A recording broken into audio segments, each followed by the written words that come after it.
dalam kondisi seperti ini Ustadz, di mana saudara-saudara kita di Palestina ini terus-terusan digempur oleh Zionis Ustadz. Ini kenapa sih Ustadz negara-negara Islam ini tidak bersatu, habis itu kita serang balik mereka ini Ustadz? Tafadhol Ustadz. Baik, saya jawab dari dua sisi ya. Yang pertama, siapapun yang mengaku muslim di masa sekarang bukan pilihan. Wajib membela Palestina. Bukan pilihan ini. Ini bukan pilihan. Dan bukan saatnya sekarang mencari-cari mungkin karena ini, mungkin karena itu. Umat Islam lagi dibantai. Mau umat Islam yang dahulu menyerang atau tidak, itu tidak ada urusannya. Sekarang umat Islam lagi diserang dan mereka sedang membela dirinya. Kondisi teman-teman kita sekarang di Palestina mirip waktu kita dijajah sama Belanda. Bagaimana kalau kita orang Indonesia tiba-tiba melawan dan memberontak terhadap pemerintah Belanda pada saat itu? Kita disalahkan? Tentu saja tidak. Negara kita kok. Tanah air kita dirampok. Nah begitu keadaan orang Palestina. Jadi walaupun sekarang ada banyak orang di media mengatakan, oh kan orang Palestina yang duluan menyerang. Loh mereka dijajah. Masa kita dulu kalau kita serang Belanda karena mereka jajah lalu kita disalahin? Kan lucu kan? Kan tidak mungkin. Jadi ini bukan opsional sekarang. Bukan mengatakan, oh itu bukan masalah saya. Nggak bisa, wajib. Allah akan tanya kita. Per individu, apa yang sudah kamu lakukan buat saudaramu di sana? Minimal dengan doa. Hanya angkat tangan modalnya. Berdoa memuji Allah, lalu memuji salawat kepada Nabi SAW. Doakan agar Allah berikan kepada mereka solusi. Begitu juga dengan Allah binasakan musuh-musuhnya. Karena memang Nabi SAW mendoakan kebinasaan buat musuh. Ya. Ini satu sisi, jadi tidak boleh kita sekarang menganggap ini bukan masalah kita. Ini masalah umat Islam. Kita ini harus seperti satu jasad kata Nabi SAW. Kalau satu luka, jari kita kena pisau misalnya, kata Nabi SAW seluruh jasad itu akan demam. Harusnya begitu. Siapapun muslim di muka bumi ini syahadat dari keturunan suku manapun, tinggal di wilayah manapun, kapan dia terganggu, maka sudah harus kita bela. Ada seorang wanita di ujung perbatasan negeri Persia, di zaman Khalifah Mu'tasim, salah satu Khalifah Abbasi. Dia rupanya perempuan ini lagi jalan, lalu ketemu dengan 3 orang tentara Persia. Tiba-tiba tentara Persia itu menarik jilbabnya, kemudian memukul wanita ini. Lewat seorang muslim di situ, muslim ini merasa tidak mampu membantunya, tapi dia dengar perempuan ini mengatakan, wa Mu'tasimah. Maksudnya, hai Mu'tasim, tolong saya. Perempuan itu berkata, dan di situ wilayah jauh sekali dari umat Islam, wilayah kekuasaan mereka. Maka si laki-laki ini, dia naik keledainya menuju ke ibu kota kerajaan dinasti Abbasiyah di Irak. Jauh sekali. Perjalanannya mungkin memakan waktu 1 bulan untuk sampai ke sana. Dia izin ketemu sama Mu'tasim, diizinkan lalu dia sampaikan. Saya dengar di sana, saya lihat sendiri dengan mata kepala satu orang muslimah. Ditarik jilbabnya, digebukin sama tentara Persia. Enggak pakai nunggu Mu'tasim itu. Gak pakai nunggu, langsung dia siapin pasukan, serang wilayah itu. Taklukkan, tundukkan. Walaupun musim dingin pada saat itu, mereka bertahan sampai 40 atau 50 hari. Untuk menembus benteng itu karena muslim tadi dicoreng kehormatannya. Jadi memang kondisinya gak bisa kita main-main kalau sudah agama yang dicoreng, ikhwan akhwat sekalian. Gitu kan? Kita sekarang harus peduli dengan doa kita peduli dengan harta kita sekarang cukup banyak lembaga-lembaga yang mengumpulkan donasi, menyumbang. Semampu kita gitu. Mungkin kalau jiwa ini butuh fatwa, ya, butuh memang pemerintah kita yang mengizinkan kita untuk pergi, dibuka itu berbeda, gitu kan? Ini yang bisa kita lakukan. Ini jawaban yang pertama. Jawaban yang kedua, kalau kenapa pemimpin-pemimpin Muslim tidak bersatu dan menyerang balik? Ini jawabannya bukan di tangan saya, ikhwan akhwat sekalian. Jawabannya ada di tangan para pemimpin itu. Yang akan diminta tanggung jawab pada hari kiamat. Semua pemimpin muslim sekarang akan diminta pertanggungjawaban hari kiamat. Bagaimana bisa dia lihat saudaranya di sana, dia punya kekuatan militer, dia punya ekonomi, kenapa dia tidak maju? Sayangnya pemimpin kita sekarang ini beda sekali dengan Abu Bakar, beda sekali dengan Umar. Abu Bakar itu sebenarnya Nabi SAW ada 2 kelompok muncul pada saat itu. 3 kelompok malah sekaligus. Yang pertama penolak pembayar zakat. Mengaku muslim tapi mereka mengatakan sudah Rasulullah sudah meninggal, nggak ada lagi zakat. Zakat kami cuma berikan kepada Nabi. Nabi meninggal nggak usah bayar zakat. Berarti rukun Islam yang ketiga mau dihapus sama mereka. Kelompok yang kedua adalah orang-orang yang murtad dari agama Islam. Mereka masuk Islam awalnya di akhir hidup Nabi SAW dengan tujuan, ya mereka hanya sekedar takut saja secara politik. Karena umat Islam sudah menguasai Jazirah Arab.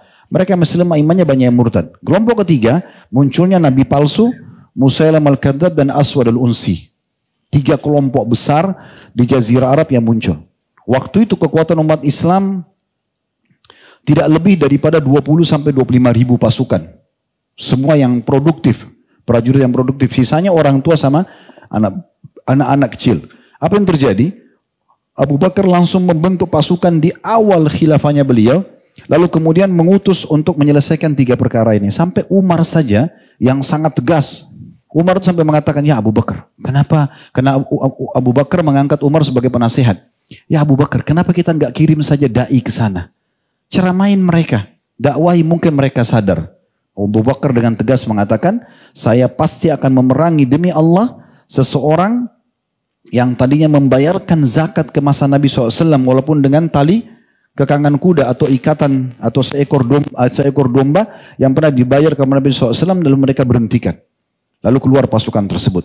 Waktu keluar pasukan, seluruh kekuatan laki-laki keluar. Tertinggal saja di Madinah itu beberapa orang tua kebanyakan dan wanita. Yang tinggal di sana Abu Bakar sama Umar sebagai khalifah dan wakilnya. Kemudian juga beberapa sahabat yang memang disuruh oleh Abu Bakar mengurus Baitul Mal, mengurus beberapa hal yang berhubungan dengan keperluan kaum muslimin. Waktu itu sempat muslimin khawatir jangan sampai Madinah diserang. Ini kosong, gak ada pasukan. Tapi ternyata dengan niat yang tulus untuk membela Islam, membela agama Allah SWT ini yang terjadi justru musuh-musuh di luar sana berpikir gak mungkin Madinah kosong. Gak mungkin Raja Muslim mengutus pasukannya sementara membiarkan kandang dia sendiri Madinah itu kosong. Maka dengan itu mereka khawatir menyerang Madinah dan akhirnya Allah berikan kemenangan di tangan Abu Bakar. Dan ulama mengatakan jasa Abu Bakar yang luar biasa di masa hidupnya walaupun cuma 2 tahun dia telah menyelesaikan 3 perkara besar ini. Perkara pertama adalah semua penolak zakat diperangi dan harus tunduk kepada hukum Allah dan rukun Islam tidak jadi dihapus oleh mereka. Orang-orang yang murtad diperangi. Dan juga dengan para nabi-nabi palsu semuanya diperangi. Akhirnya 2 orang ini Aswad al-Unsi dan Musailam al-Kadzab meninggal di masa dia. Di zaman Umar juga begitu. Di zaman Umar tidak ada satupun orang non-muslim yang berani mengganggu umat Islam. Mengganggu saja nggak mungkin. Mereka segan. Zaman Uthman, zaman Ali, semua begitu. Ini kalau pemimpinnya seperti itu. Kalau pemimpin yang zaman sekarang kita tidak tahu. Cuma memang di satu sisi teman-teman sekalian kita jangan terlalu lancang juga berlebihan dalam berbicara tentang para pemimpin muslim. Kita tidak tahu apa yang sedang terjadi. Kita kan ini orang luar ya. Mereka yang sedang berada di satu ranah politik itu kita tidak tahu. Mungkin ada pertimbangan-pertimbangan tertentu di mana mereka belum menyerang. Kita tidak tahu apa yang sedang terjadi. Tapi kita berharap Allah berikan mereka hidayah sehingga mereka peduli. Karena di tangan mereka ada kekuatan dibandingkan kita masyarakat biasa. Jadi Allahu a'lam. Kita berharap satu waktu Allah Subhanahu wa taala satukan hati-hati para pemimpin muslim seperti kalau tidak salah beberapa hari yang lalu Muhammad bin Salman sudah mengumpulkan pemimpin-pemimpin negara Liga Arab dan juga membicarakan tentang masalah ini. Dan mereka sudah ada penekanan-penekanan untuk melakukan langkah-langkah yang menyelesaikan kasus Gaza. Saya lihat sendiri cuplikan sudah ada pesawat-pesawat yang terbang ke Gaza langsung membawa makanan, membawa obat-obatan, membawa mobil ambulan. Dan mereka berhasil dari Kuwait, dari Saudi dan beberapa negara itu sudah ada langkah. Cuma mungkin tidak terpublish di media secara umum. Karena memang media umumnya juga dipegang oleh orang-orang Yahudi gitu kan. Jadi memang tidak memungkinkan. Jadi kita sekarang berharap kita doakan agar Allah berikan hidayah mereka. Allah kokohkan telapak kaki mereka. Allah satukan perkataan mereka. Dan ini saya melihat momentum yang paling tepat untuk menyatukan umat Islam. Di masa selama ini selalu berselisih dalam pendapat-pendapat yang sepele, tidak diperlukan. Sekarang sudah saatnya lupain semua itu. Sekarang umat Islam lagi Allah ajak untuk bersatu. Sisi yang lain saya mau tambahkan ikhwas sekalian. Mungkin di mata sebagian orang, teman-teman kita di Palestina kesian, tertindas segala macam. Tapi kalau saya melihat dengan kacamata saya pribadi, yang saya pahami secara teori agama, justru mereka adalah orang-orang yang Allah pilih. Di saat sekarang, kalau kita lihat cuplikan-cuplikan, saya hampir setiap saat mengikuti cuplikan keadaan orang-orang di sana, mereka para ulamanya, bagaimana mereka pun tetap sholat Jumat, mereka sholat 5 waktu di masjid walaupun terjadi peperangan. Dan mereka itu terlihat sekali membahasakan, Alhamdulillah kami bersabar dengan ujian ini. Alhamdulillah kami menikmati proses ini. Para syuhada diciumin sama mereka. Mereka merasa gembira. Ibunya bangga dengan anaknya mati syahid. Ini Allah pilih mereka menjadi orang-orang yang betul-betul merindukan akhirat. Dunia jadi kecil buat mereka. Building hancur depan matanya, anaknya meninggal. Tapi mereka harus terima fakta itu semuanya. Dan di saat memang umat Islam belum bisa membantu mereka. Ini peluang yang luar biasa. Siapa yang Allah berikan kesempatan beramal saleh, terutama dia bisa berjihad di jalan Allah dengan cara yang benar. Seperti di Gaza sudah jelas caranya benar. Mereka lagi dijajah, mereka melawan gitu kan. Maka ini adalah sebuah karunia yang luar biasa. Karena tinggal tunggu satu peluru, satu bom, selesai. Bagi dia mati syahid dan mendapatkan mati terbaik. Kita belum tentu bisa dapatkan itu. Allah sedang memilih mereka. Mungkin secara kasat mata kita lihat, anak ini kena bom, ibu itu meninggal juga, anak ini laki-laki itu meninggal. Tapi mereka mati, semua orang juga pasti mati kan. Cuma mereka sudah meraih mati terbaik, yaitu mati syahid di jalan Allah Subhanahu Wa Taala. Harusnya kita merasa cemburu dengan mereka, karena mereka mendapatkan peluang itu, kita tidak mendapatkannya. Tapi kita masih bisa meraih peluang itu dengan niat kita dan doa kita. Kita partisipasi.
Ebong musik nih bos, ebong musik.